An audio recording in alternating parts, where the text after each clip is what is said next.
business. And so today, being a Monday, and as I said, we've talked about money and business. Remember, this talk show comes to you between Monday and Friday from 7:30 a.m. to 10 a.m. And for today's focus, we have with us in studio Miss Bilhah Muhoro, who is a registered expert at NEMA on matters environment.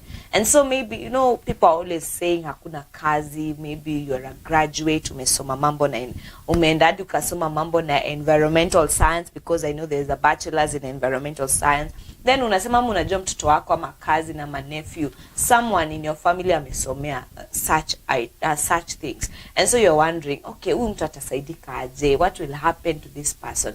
And so that will be our discussion of today. Feel free to join in the conversation and also get ready to learn. Have your notebook and your pen, because we are here to learn. So let's get to welcome our expert in studio today so that she can get to tell us more about that. And our topic of discussion is NEMA experts and their roles. NEMA experts and their roles. And remember, we have Miss Bilhah Muhoro. Welcome. Good morning. Good morning, Emily. How are you doing? I'm fine, thank you. You look good. Welcome to our studio. Thank you. Yes. So as I look at you, I'm looking at an expert. Yes. Ndio the name expert venye ni kubwa.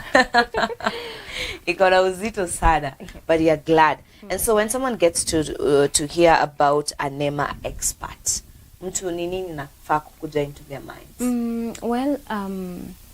A NEMA expert basically is a registered environmentalist by NEMA, a person who has been licensed by NEMA to do work for NEMA. Not in the office capacity, but as an expert, as an independent individual.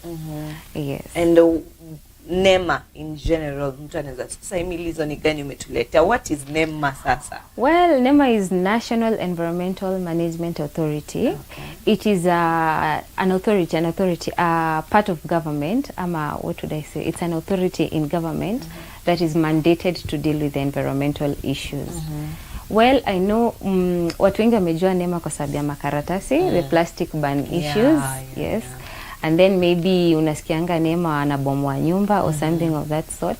Yenye wewe inaandikwa iko kwa barabara X, yes. Tunapata ma X. Unapata ma X. It's usually either NEMA working in collaboration with NCA. But that is also part of NEMA.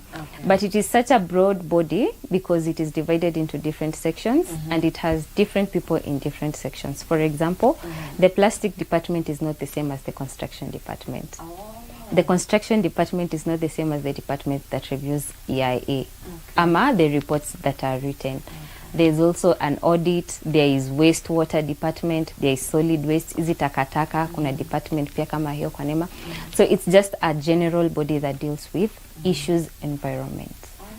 Yes. And so as you've said, their roles is to make sure that the environmental issues are fully catered for. Yes. Okay. Yes. Now to that person. So basically, you're expert, because umesema they are different and they are categorized different. Kila mtu akona department yake. So coming to you as an expert, so that person mwenye anaweza kuwa akisema kazi hakuna, ametoka university. So what do they do exactly? Well, let me start by explaining about the experts. And NEMA, can I also speak Swahili? Yeah, please feel free sana. So NEMA wame authorize some individuals who are qualified based on your qualification. Yes. For example, if you've done a BSc in environmental science or an environmental related course, you can register to the NEMA with NEMA and get a license to practice.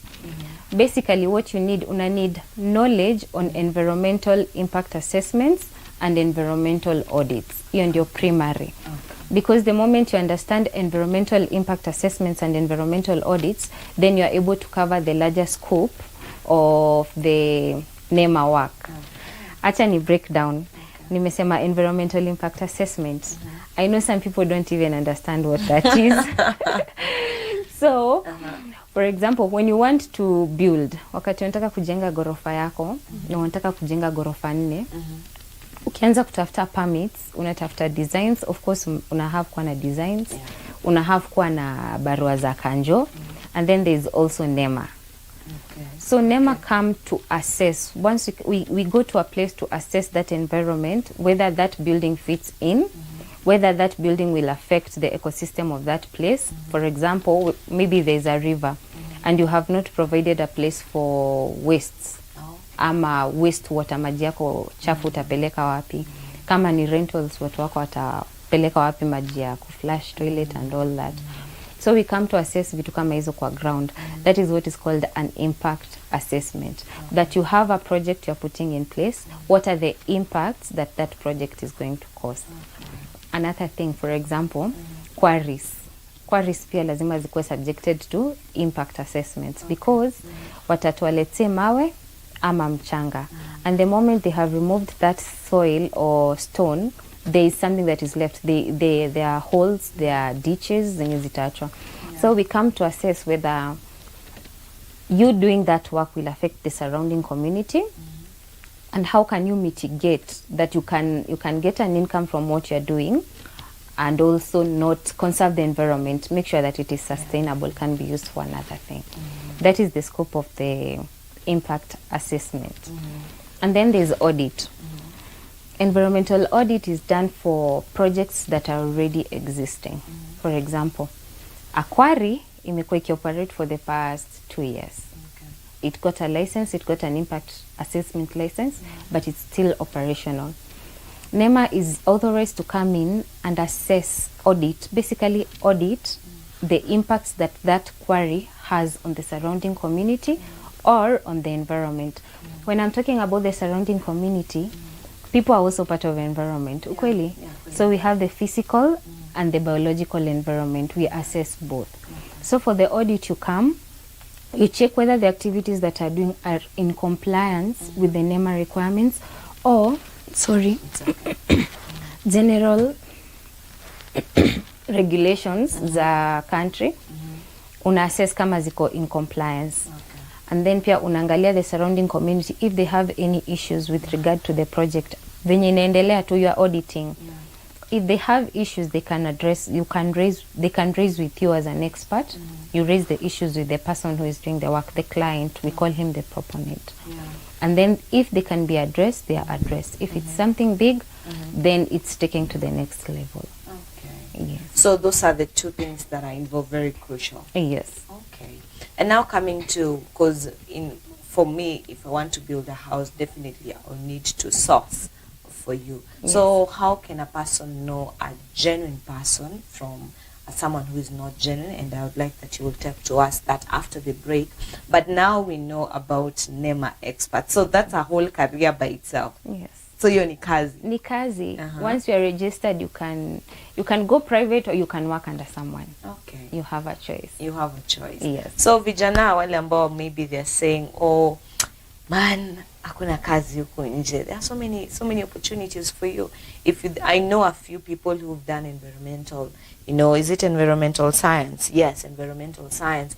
And they are out there bad. Maybe someone or not. There are even those who have gone into other activities. They're saying, mimi, achane na mambo ya environment kwanza niende acting. I know some of them who've done that. So you can actually get a job from this and also get money, to sustain you. So allow us to take a break, but when we come back, we still have Miss Bilhah with us in studio as we get to talk about NEMA experts and their roles. We'll be back after this.